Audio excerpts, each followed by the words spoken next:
G'day guys, Josh here. Thought I wanted to go more on a serious topic with Lost Ark. So basically this is before I record. Generally I record at this time. I record, not, I was going to say by the numbers, sorry, by state of economy. But I want to talk something about Lost Ark. There's two major issues going on in Lost Ark at the moment that I've, seen from previous comments to my videos, and have been whispered to as well by other players as well. And of course, I've noticed with the metrics on my videos as well that they've dropped, substantially as well.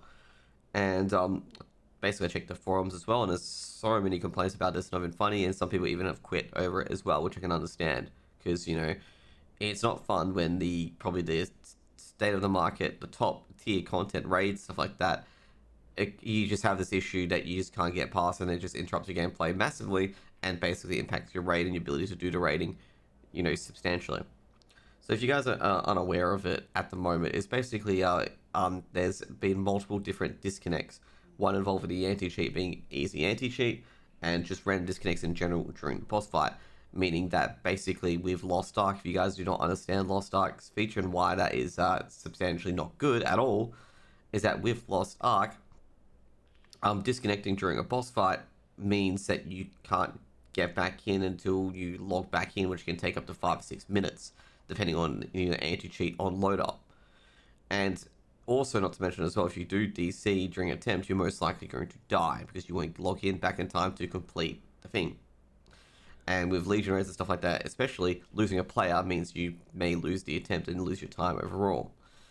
Now, that is not a fun prospect given the fact that, some of these Legion raids, you are pretty strapped to time to begin with Lost Ark, given the fact that you're probably rotating about 6 or 7 different characters, maybe even more, to get extra gold, whether you're doing Voltan and Vicus, and, any, extra hour that you spend doing content means that one of your mains or ults will not get their Chaos Dungeon done. And that's pretty substantial given the fact that, unless you make this game a second job, then you may miss out content, you may miss out gold, and gold's very, very important in this game as well.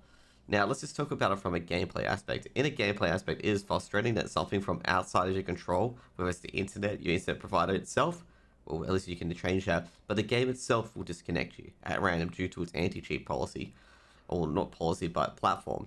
And I've always said this, I've always said easy anti-cheat is a skimpy way to run an anti-cheat. You're actually better off running without an anti-cheat and using easy anti-cheat with how easy it is to bypass.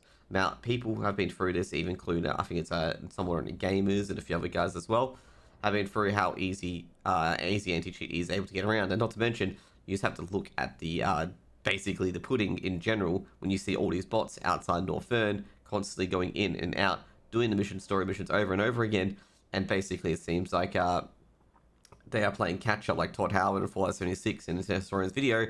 They're just playing catch up and never actually catching his bots as his bots get more and more, and basically sell the gold to basically everyone already.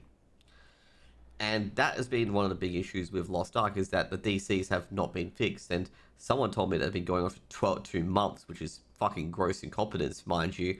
And it may explain why, the metrics have gone down, the players have gone down, and my video metrics have also gone down as well. Because nobody's actually playing the game anymore, because people get sick and tired of getting disconnected. They have WoW Dragonflight coming out, they have Final Fantasy 14, and a lot of other competitors to Lost Ark. Now, Lost Ark may be probably one of the only ARPG MMOs, but there's a lot of more coming out on the horizon, being Diablo 4 and Diablo Immortal and all those other games as well, which don't have any of those issues. And it's very disappointing to hear that and see that, because of Smilegate and Amazon Games' own anti-cheat and own philosophies, which is not helping them whatsoever. And now we're going to get to number 2 issue with Lost Ark. And another issue of Lost Ark is, I've said this a lot in my State of Economy videos, is that it doesn't entice new players to come to the game, because the new players are always going to be behind until there's a content drought, and then they're back up with the best players again. Now, with Lost Ark on NA, there's never ever been a content drought, because basically we're just catching up to Korea, and some people believe that we'll never catch up to Korea, which I'm going to say is pretty unfounded. We'll eventually catch up to Korea in a due place, but at the moment it doesn't look likely that we'll catch up at this time, or sooner rather than later. And overall, there's not really been a content drought for these newer players to catch up. Now, on the other hand, if the new players want to catch up, then they have to spend money. And I'm going to say right now, when you're introducing someone to a game and you ask them to front up $200 before they even play the game, it's going to be very difficult, given the fact that most games cost around about $60 to $100 these days, and they get the full game experience up front. Even with the $200, you may not get the full game experience up front. You might, fall foul of the RNG. So Lost Ark's got that issue as well, where they're trying to ask a player to fork out $200, maybe even more dollars just to play the game, and people aren't just going to buy a bar of it. So it leaves them with an ever shrinking player pool, which is basically what it is. It's like the players who've sunk so much time in the game that they're too afraid to leave because they'll lose all their progress basically and fall behind. So see a bit of FOMO or don't want to let go. And a lot of people who have let go for other reasons, whether it's stress or realizing that, hey, there's better games out there, or it's taking too much of my time and stuff like that, have moved on. Now, overall, I'm going to say it is a very, very fun game overall. But those are the two Achilles heels that are killing it, is that the gameplay ability is being impacted by these random disconnects, and there's no real enticement for newer players to come in. I mean, most of the newer players these days, I assume that 95% of them are bots, and most of the newer players probably quit before they even get to the max level content. Regardless of all the little boosts that they're giving them, they need to give them a big incentive, even if it's a free mobile game, because you're more likely going to have these players spending money if they get to the end game content and want to push further, rather than try to get them to spend $200, $300 from the outlay from tier 1 to try and get to tier 3.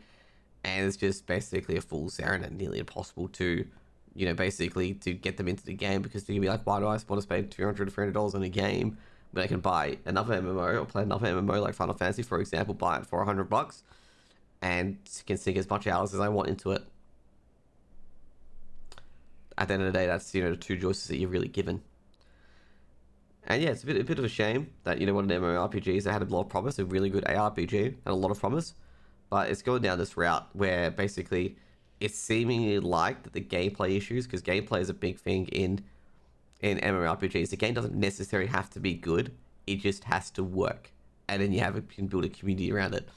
Basically, if it doesn't work, then there's no community around it, basically. So basically, MMORPG's community is number one, and then it's gameplay is number one. So you just have to have some sort of game. It doesn't have to be the best. And then number two is community. And you can see here that if they fail in gameplay, people stop playing. Pretty much your MMORPG is dead. And as I said before, gameplay doesn't have to be, the best gameplay in the world. It just has to work. And this is what's hurting, Smilegate and Amazon games so much. It's just like, it doesn't work. The easy anti-cheat is literally gimping them. In fact, people are actually talking about going to Russia's Russia's Lost Ark servers, given the fact they don't have easy anti-cheat. Kind of crazy, eh?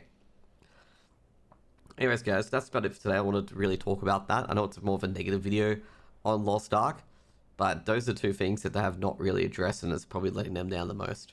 Anyways, guys, hope you have a good one, and see you guys later. Peace out. Bye.